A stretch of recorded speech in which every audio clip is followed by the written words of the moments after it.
태극신검 이해를 시작하겠습니다. 시장을 기반으로 이윤의 법칙이 지배하는 현대국가에서도 양적으로 성장하는 원리는 동일합니다.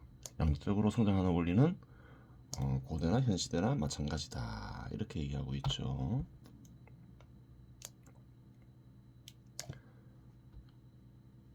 하지만 조직체의 양적 성장 방식은 다릅니다. 국가의 양적 성장은 기업이라는 조직체를 매개로 생산의 양적 성장을 통해 이루어집니다. 원리는 같지만 형태는 다르다. 현 시대에서는 시장 지배 시대 제도에서는 기업이 주체가 된다. 그렇죠. 그런데 기업체의 생산물은 생산에 참여하는 사람들이 소비하기 위해 생산하는 것이 아닙니다. 그렇죠. 현 시대 기업체는 생산물을 기업 참여하는 사람들이 소비하기 위해서 생산하는 것은 아니죠. 판매하여 이윤을 획득하기 위해 생산을 하는 것이고 시장에서 거래하기 위해 생산하는 것이 상품이라고 부르는 것입니다. 그래요. 기업에서 생산하는 것은 그러한 특징이 있는 것이지요. 따라서 생산 시설을 만들고 인적 토대와 물적 토대를 결합하여 생산물의 양을 늘렸다고 하여 양적 성장을 이루겠다고 말할 수 없습니다. 그렇죠. 팔지 못하고 창고에 쌓여 있으면 그건 양적 성장한 게 아니죠. 인적 토대와 물적 토대를 결합하여 생산한 생산물이 유운이 발생 가능한 정도의 가격에 팔려야 양적 성장을 이루겠다고 말할 수 있는 것입니다. 많은 사람들이 이윤을 발생시키기 위해 조직체를 만들고자 시도하지만 지속적으로 이윤을 발생시키는 조직체를 만드는 것은 현실적으로 대단히 어려운 일이기 때문에 소수만 목적을 달성하는 것입니다. 실제로 1인 기업도 있고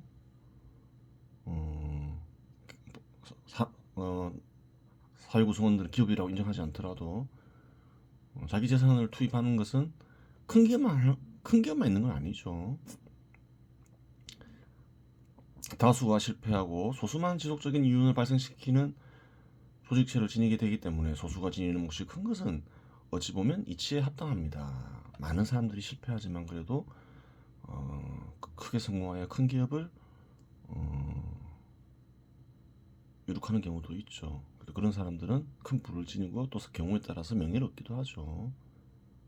성공하는 소수의 몫마저 적다면 그 누구도 기업 소유자가 되려고 하지 않을 것입니다. 그러면 사회 자체적으로 양적 성장하는 보편적 일반 원리를 간단히 정리해 보겠습니다. 그래요. 기업 투자를 했는데 작은 기업일 수도 있고 큰 기업일 수도 있어요. 크게 성공하기는 어렵고 많은 사람들이 실패를 하죠. 한국에 어떤 풍조가 있나요? 재산을 투입해서 사업을 시작한다. 소규모면 천시하는 풍조가 있죠. 산업공상이라 해서 큰 기업을 이룬다. 부러워하고 존경하기도 하지만 또 잘못된 것이다 이렇게 주장하는 이들도 있는 거예요. 그런 이들도 많죠. 그래요. 하지만 잘못된 것이다. 크게 성공하지 못하면 천시하고 크게 성공하면 나쁜 놈이 악당이라고 하고 그래요. 그것은 이제 그릇된 관념이 바탕이 된 것이겠지만 대단히 잘못된 생각이다. 그렇게 얘기하고 있는 거예요. 사회의 자체적인 양적 성장은 작업수단의 양을 증가시켜 일정 기간 소비 가능한 생존수단과 욕망수단의 양을 증가시키는 것을 가리킨다. 그래요. 사회 전체적으로나 개인적으로나 그렇죠. 사회 자체적인 양적 성장이 반드시 개인의 부의 증가를 가리키는 것은 아니다. 사회 전체적인 양적 성장이 개개인의 부의 증가를 가리키지 않을 수도 있어요. 사회 자체적인 양적 성장이 이루어지더라도 인구가 그에 비례하여 증가하면 개인의 부양은 변함이 없을 수 있기 때문이다. 그렇죠. 생산량은 크게 증가했는데 인구도 그에 비례해서 증가했어요. 따지고 보면 개인이 소비하는 양은 그대로인 거예요. 사회 전체적으로는 이런 경우는 사회 전체적으로는 양적 성장이 이루어졌지만 개인적으로는 양적 성장이 이루어진 경우가 아니죠. 둘 다 이루어졌을 때 양적 성장이 가장 바람직한 형태로 이루어졌다 이렇게 말할 수 있겠죠. 따라서 진실한 의미에 있어서 사회의 자체적인 양적 성장은 작업 수단의 양의 증가를 통한 생존 수단과 용역 충족 수단의 양의 증가 속도가 인구의 증가 속도보다 빨라 사회 전체의 부와 개인의 부와 동시에 증가함을 가리킨다. 하지만 사회 전체의 부와 개인의 부가 동시에 증가하기 어려울 경우 다음과 같은 순서에 입각하여 정책을 마련해야 한다. 순서가 있다는 거예요. 가장 바람직한 것은 사회 전체 부와 개인의 부가 동시에 증가하는 것이지요. 하지만 그렇게 그런 상황이 여의치 않을 경우 일어난 순서대로 정책을 만들어야 한다 이렇게 얘기하고 있죠. 사회의 양적 성장이 이루어지고 직업을 보다 많은 사회 구성원들에게 제공하되 개인적인 평균부가 감소함. 사회의 양적 성장이 이루어지는데 직업 수가 인구 증가 속도를 따라가지 못해요. 그럼 직업을 구하지 못하는 인간은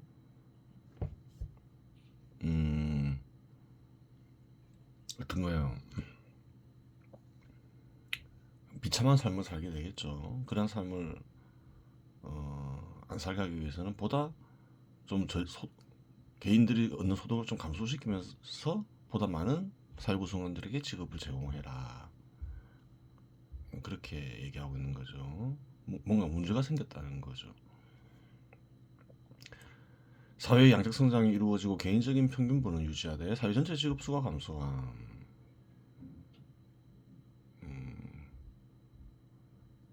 이것이 여의치가 않을 때 순서가 있다 했죠. 이것이 이렇게 불가능할 때 두 번째 정책을 선택을 해라 이렇게 얘기하고 있는 거예요. 첫 번째를 선택해야 되는데 첫 번째 선택이 불가능할 때 두 번째 선택을 해야 한다.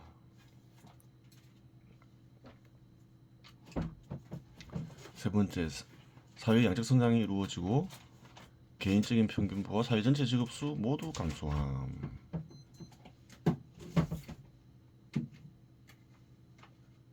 첫 번째가 불가능하면 두 번째를 선택해야 되고 두 번째가 불가능해지면 세 번째를 선택해야 한다 이렇게 얘기하고 있죠. 개인적인 평균부와 사회 전체 직업수 모두 감소하는 경우는 첫 번째, 두 번째 모두 불가능할 때 해라 그렇게 얘기하고 있어요.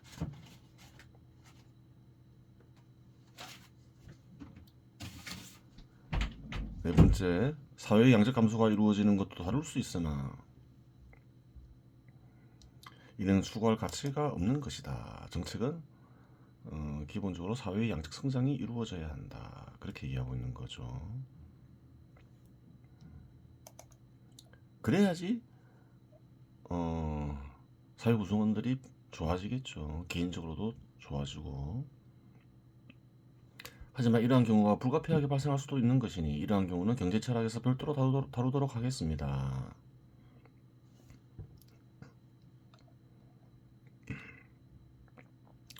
자체적 양적 성장은 필연적으로 한계에 부딪히기 때문에 정복 활동이 이루어집니다. 그럴 수가 있는 거예요. 고대농민 국가 같은 경우에 농사를 짓기 위해서는 목축하기 위해서는 토지를 활동해야 되죠. 토지의 확보가 없으면 양적 성장을 하기 어렵죠. 그래요. 토지를 얻기 위해서 정복 활동이 일어났죠. 실제로 많은 전쟁이 일어났죠. 일정 기간 자연 공간에서 확보할 수 있는 물질량에는 한계가 존재합니다. 인간이 일정 기간 소비할 수 있는 물질 형태의 최종 소비재는 자연으로부터 획득한 물체를 가공한 것인 관계로 한계가 존재할 수밖에 없습니다. 그렇죠. 토지와 인적 토대의 한계로 양적 성장을 이룩하기 어렵다면 전쟁을 통해 토지와 인적 토대를 획득하면 되는 것이고 비싼 임금이나 비싼 원료 혹은 부족한 수요로 인해 양적 성장이 어렵다면 전쟁이나 조약으로 값싼 임금이나 값싼 원료, 풍부한 수요를 획득하면 양적 성장이 가능해지는 것입니다. 그래요. 현 시대에서는 고대보다 훨씬 나아졌죠. 왜? 시장을 통해서 양적 성장을 하기 때문에 그렇죠. 어, 그래요. 정복 전쟁을 통해서 시장을 얻을 수도 있겠지만 다른 방법이 생겼다는 거예요. 시장 지배 시대 제도가 정착하면서 둘 사이에는 보편적인 측면에서 동일한 면도 있으나 전개 과정에서 상이한 전개 과정을 나타낼 수 있습니다. 보편적인 측면에서 동일한 면이란 활용할 수 있는 물적 토대와 인적 토대가 획득된다는 점과 제대로 균형하기 위해서는 유기적인 결합이 요구된다는 점입니다. 정복 활동을 통해 물적 토대와 인적 토대가 획득되면 다양한 인간들과 다양한 물적 토대들이 결합됩니다. 서로 각자의 역할이 사회적으로 나타나 긴밀하게 서로가 서로를 필요로 하면 일체 속에서 기능하며 통합이 이루어지지만 일체를 이루지 못하고 부분들이 대립하여 독립적으로 기능하며 통합이 이루어지지 않으면 다시 분할의 과정을 겪게 됩니다. 그렇죠. 완전 일체를 이루어야 되죠. 그러지 못하면 정복 활동을 통해서 얻은 토지는 다시 분할되게 되죠. 그런 경우는 많이 발전할 수 있어요. 지나치게 광대한 영토를 얻은 징기즈칸, 나폴레옹 등의 영토가 다시 분할된 것도 정복된 부분들이 유기적 결합에 실패했기 때문입니다. 정복할 때 정복 활동에서 크게 성공할 수도 있죠. 하지만 그래요. 무조건 광대한 영토를 얻었다 해서 큰 성공이다 이렇게 얘기할 수는 없는 거예요. 유기적 결합을 통해서 사회를 하나로 통합해야 되기 때문이에요. 감당할 수 있을 정도의 영토를 얻는 게 정복 전형에서는 중요하겠죠. 다스릴 수가 있어야 된다는 거예요. 그래요. 다스릴 수 있을 정도의 영토. 그렇지 않으면 이제 큰 문제가 생기죠. 나폴레옹도 오래 가지 못했고 징기즈칸도 오래 가지 못했고 징기즈칸이 세운 원나라도 오래 가지 못했죠. 그리고 일본도 그리고 광대한 영토를 얻었지만 오래 가지 못했죠. 감당이 안 되기 때문이죠. 하지만 상이한 전개 과정 역시 포착되는데 전쟁을 통한 토지와 인적 토지의 획득은 정복하는 층에 일방적인 이득을 줄 가능성이 크지만 시장이 지배하는 사회에서 정복 활동은 쌍방 간에 이득을 주게 된다는 사실입니다. 한쪽에 값싼 원료를 얻으면 값싸게 원료를 파는 쪽이 존재하는 법이고 파는 쪽 입장에서는 값이 싸지 않기 때문에 파는 것입니다. 값싼 임금 역시 값이 싸다고 생각하는 것은 지불하는 쪽의 입장인 것이고 임금을 받고 일하는 쪽 입장에서는 값이 싸지 않은 것입니다. 그래요. 다음 보겠습니다.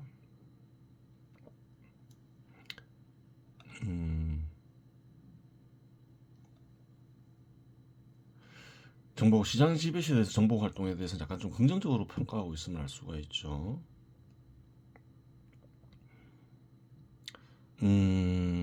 시장 지배 시대 제도의 특징이 있는 거예요.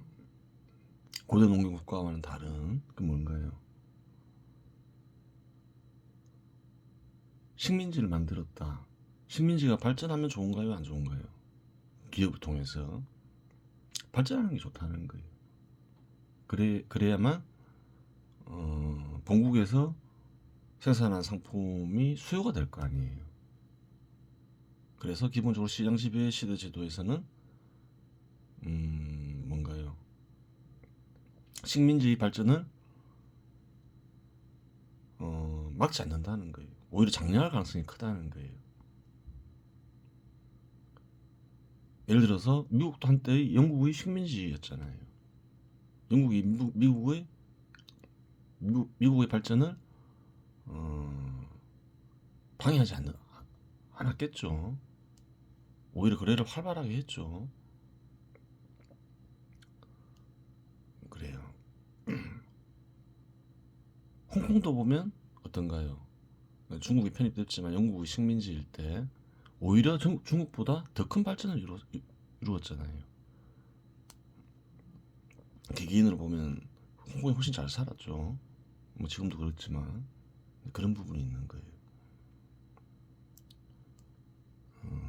한국에서도 그렇죠. 일본도 사실은 일제 시대도 한번 사실 객관적으로 한번 연구해 볼 필요는 있어요. 한국에서는 일제 시대 때 발전했다 하면 그것은 한국에서는 금기처럼 그래요. 하지만 일본 역시 시장 지배 시대 제도를 한국에 도입을 한 거죠. 시장 지배 시대 제도의 특징은 신분 제도를 부정하고 타국의 발전을 방해하지 않고 오히려 기업을 통한 발전을 장려하죠. 왜? 그것이 bun국의 입장에 좋기 때문이겠죠. 그래서 한번 객관적으로 탐구해 볼 필요는 있어요. 역사적으로. 그래요. 한번 또 보겠습니다. 스페인 사람들이 처음 쿠바와 산토 도밍고를 발견했을 때 그곳의 가난한 주민들은 머리카락과 의복의 대부분에 장식품으로서 작은 군부츠를 붙이고 있었다. 그들은 우리들이 보통보다 다소 아름다운 자갈을 평가했던 것 같으며 금을 가지고 있었다는 거죠. 문명이 덜 발전된 곳이었죠. 처음 발견됐을 때는. 그것은 채집해둘 만큼의 가치는 있지만 그것을 요구하는 사람이 있으면 누구에게나 주어버려도 좋을 만큼의 가치가 있는 것이라고 생각했던 것 같다. 그들은 새로운 손님에게 그것을 요구한 대로 주어버렸지만 그것이 그렇게 대단한 가치 있는 선물이라고는 생각하지 않았다. 금을 달라면 그냥 마음에 들면 줬다는 거예요. 그래야 그들은 이 금부치를 요구하는 스페인 사람들의 열광을 보자 크게 놀랐다.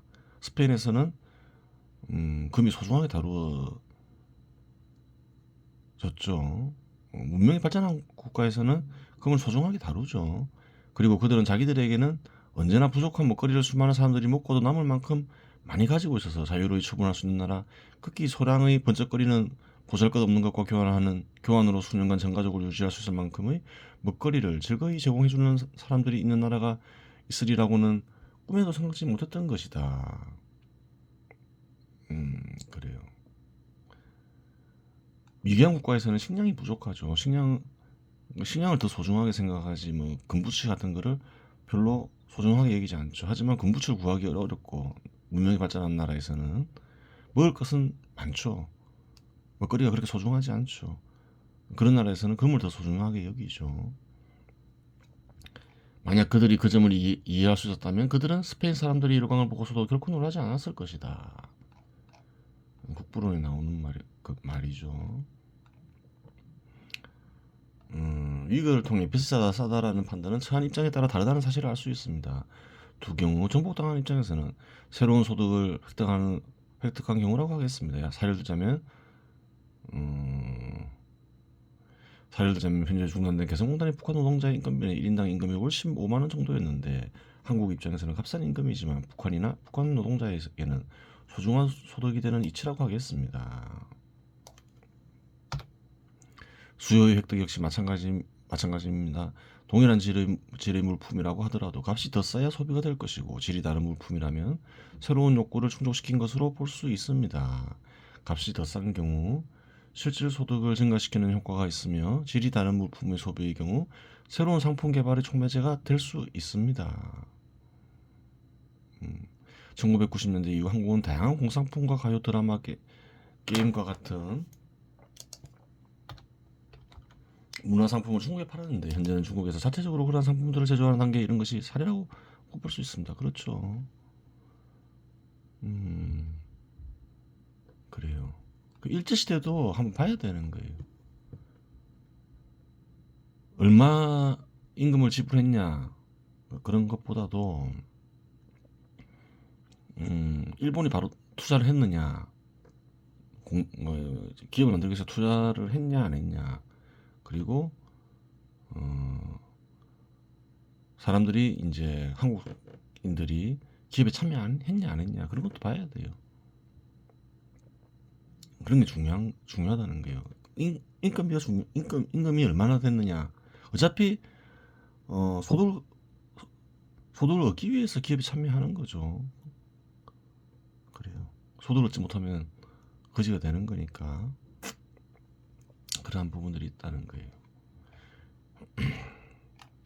이제까지 사회 양적 성장의 보편적 원리를 살펴보았는데 이는 문명의 발전을 가리키는 것은 분명하지만 문명의 질적 전환의 충분 조건이 되지는 못합니다. 문명이 질적 전환을 한다는 말은 삶의 양식이 변경되며 비약적인 양적 성장, 보다 확대되고 세밀화된 정의 실현이 가능해짐을 가리킵니다. 토지와 인적 토대와 작업 도구가 두 배가 되어 생산물이 두 배가 된다고 하더라도 삶의 양식이 변경되지 않으면 이는 복제를 통한 확대에 불과한 것이지 문명의 질적 전환이 이루어졌다고 말할 수는 없습니다. 고대 농경국가가 아무리 커지더라도 정부 전쟁을 통해서 문명이 실적 전환하였다 이렇게 말할 수는 없다는 거예요. 그냥 계속 농사짓고 자급자족하면. 하지만 생산물이 두 배로 증가하였으니 풍요를 누리는 인간들도 두 배로 증가하여 욕망 충족 수단인 예술품, 지적 소산물 등도 두 배가 되었으니 문명이 발전한 것은 사실이며 이러한 조건이 문명의 질적 전환을 전환을 위한 필요 조건이 되는 것이기도 합니다. 하지만 양적 성장이 바탕이 돼야 질적 전환을 이룰 수 있다. 그렇게 얘기하고 있는 거죠. 양적 성장을 했다 해서 질적으로 바뀌었다 얘기할 수는 없지만 양적 성장 바탕 없이 질적 전환은 이루어지지 않는다. 그렇게 얘기하고 있는 거예요. 어느 정도 양적 성장이 이루어진 사회에서는 필연적으로 분배 형식이 존재합니다. 분배 형식은 역사적 과정 속에서 형성되는 것으로 사회마다 공통점도 있으나 구체적인 분배 비율이나 엄격성에는 차이가 존재할 수밖에 없습니다. 엄격성에는 두 가지가 있습니다. 낮은 비율이 분배를 받는 위치에서 높은 비율이 분배를 받는 위치로 이동 가능성, 혹은 높은 비율이 분배를 받는 위치에서 낮은 비율이 분배를 받는 위치로 이동 가능성의 형식적 실질적 증명이 있을 것이며 특정한 위치에서 소득의 변동 여부가 엄격성의 잣대가 됩니다. 가장 엄격한 데는 어떨까요? 신문제도를 만들어서 이동이 불가능하게 만들겠죠. 소득도 정해놔 버리는 것이겠죠. 그래요. 현 시대에서는 그러한 행위를 부정하죠. 그래요. 현 시대에서도 신분제도를 만들려는 시도는 있죠. 특정한 사람들이나 특정한 집단에게 이익을 주려고 하면 그것은 신분제도를 실질적으로 만드는 것이죠. 그런 행위는 잘못되었겠죠. 사회의 단순한 양적 성장이건 사회의 질적 전환이건 그것은 저절로 이루어지는 것이 아니라 인간의 활동을 필요로 하고 따라서 필요한 활동을 수행하는 인간을 필연적으로 필요로 한다는 사실입니다. 또한 사회의 양적 성장과 질적 전환을 담당하는 인간은 물적 토대와 인적 토대를 결합할 수 있을 정도의 충분한 생존 수단과 작업 수단을 작업 도구를 마련할 수 있는 가치, 즉 부를 지니고 있어야 합니다. 그렇죠. 문명의 질적 전환을 이루는 주체는 누군가요? 그래요. 부에 있어서 의지하는 자가 아니라는 거예요. 부를 지니어서 주체적으로 활동할 수 있는 자라만이 어떤가요? 문명의 어떤 질적 전환을 이룰 수 있다는 거예요. 가치는 사회 조건에 따라 생존 수단과 작업 도구 그 자체일 수도 있습니다. 그럴 수 있죠. 분배 형식이 모든 측면에서 엄격한 사회라고 해서 양적 성장이 불가능한 것은 아닙니다. 생산성 향상과 기존 조직체의 성공적인 복제를 통한 새로운 조직체의 생성은 곧 양적 성장으로 이어집니다. 양적 성장은 두 측면에서 봐야 된다. 생산성과 조직체의 복제. 사회의 질적 전환을 위해서는 양적 성장이 필수적이고 생존에서 벗어난 인간이 필요하며 새로운 방식을 장기간 연구하고 실험할 수 있는 조건이 필요합니다. 그래요. 우선 수렵 채집 시대에서 고대 농경국가로 넘어가는 단계를 살펴보도록 하겠습니다. 역사에서도 한계 돌파를 통한 질적 전환이 이루어질 수 있다 했죠. 첫 번째 질적 전환을 살펴보는 거죠. 수렵 채집 시대에서 벗어나기 위해서는 누군가 다음과 같은 발상을 해야 합니다. 사냥하고 그냥 산에서 채집하고 산이나 들에서 거기서 벗어나기 위해서는 뭐가 필요한가요? 먼저 문제의식이 있어야 되는 거죠.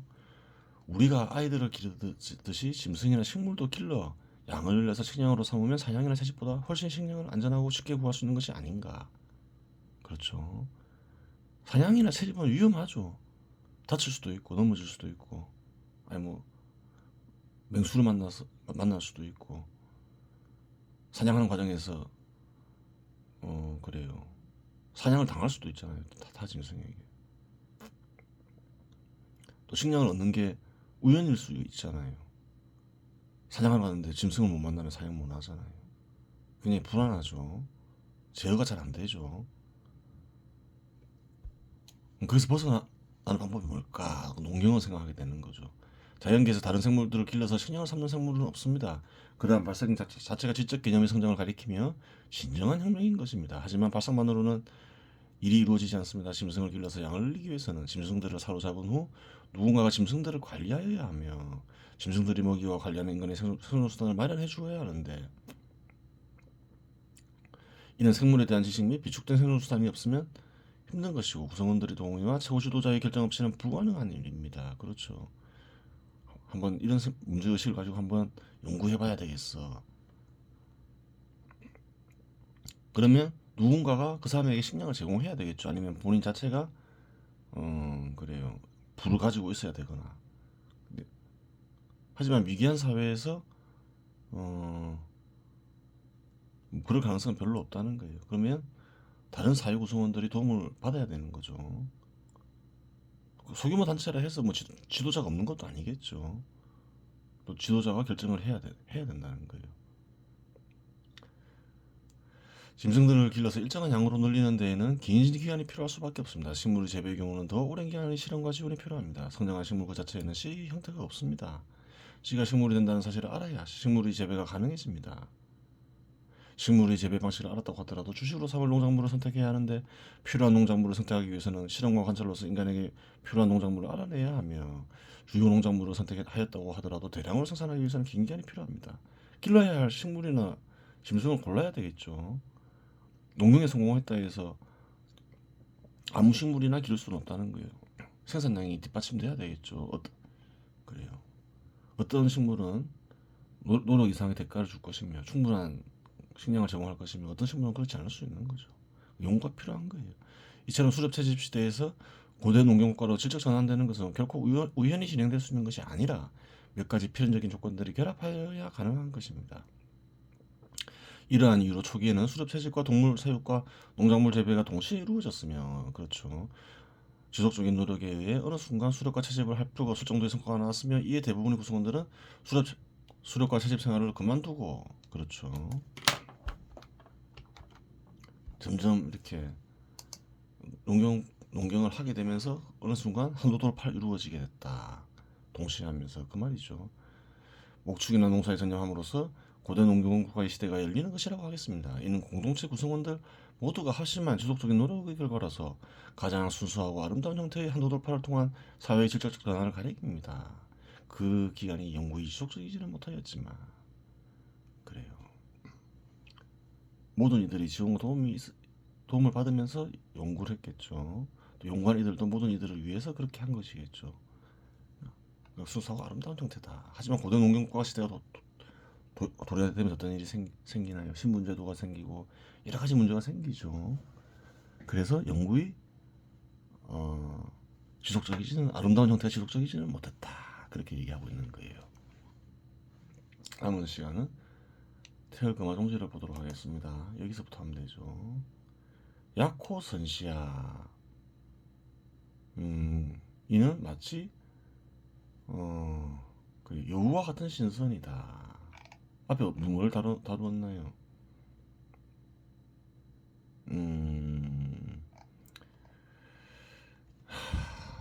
돌리며 살피는 일, 즉 너스의 작용을 거치고 어리작용을 일으키는데 성공한 이가 있어요. 하지만 그러한 일 혹은 직원이라고 부르거나 회광이라고 부르죠. 회광에 성공하더라도 사람으로서 살아가면서 생긴 뜻에 집착할 수 있다 했죠. 그러한 사람은 결국 어떻게 되나요? 너스의 세계로 떨어진다 했죠. 하지만 그 사람은 회광이 가능한 것이지요.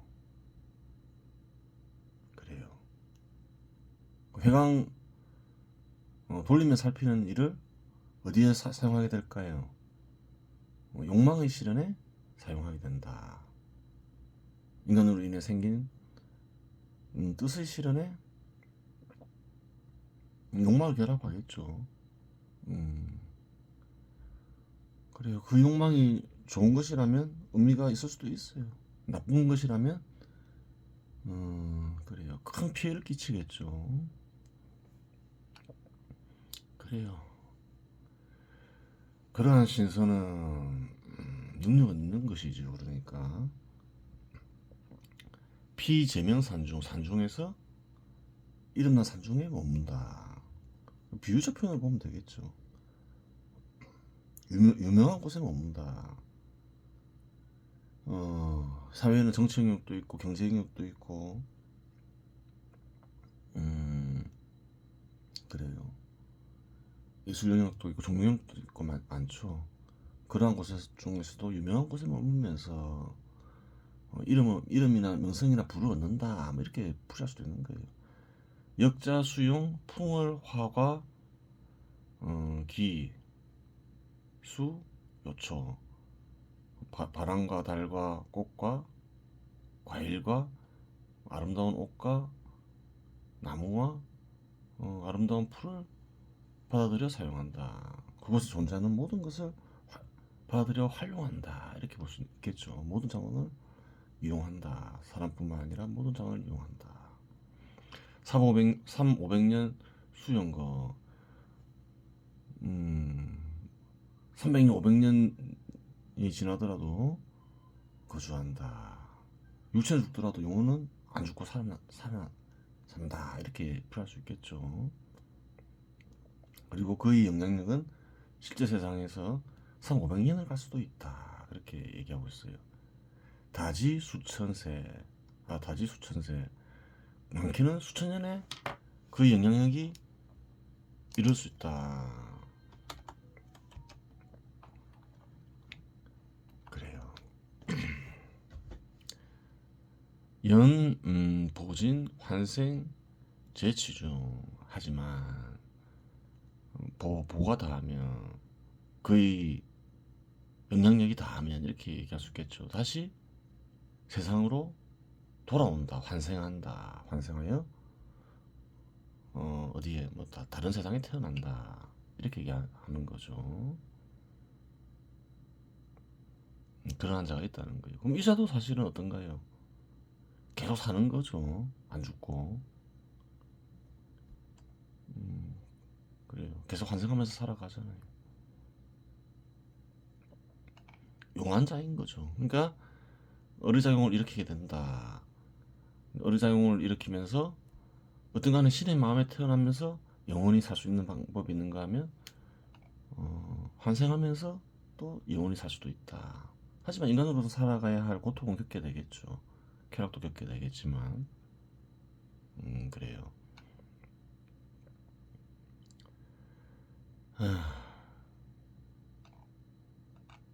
그래요. 그 다음 내용은 다른 내용이죠. 한번 보겠습니다. 3뜻. 넋의 작용을 거쳐 어리작용을 일으킬 수 있더라도 사람으로 살아가면서 생긴 뜻에 집착하면 넋의 세계로 떨어지는데, 그러한 자는 여우 같은 신선에 비유될 수 있다. 그러한 자는 이름난 곳에 머물며 그곳의 모든 사랑과 자원을 이용하여 큰 명성이나 부를 얻어 세상에 큰 영향을 미칠 수 있다. 그러한 자의 영향력은 수백 년에서 수천 년에 이를 수 있다. 그 자의 영향력이 다하면 그 자는 여러 세상에 다시 태어나 활동한다. 그래요. 환생한다. 그래요.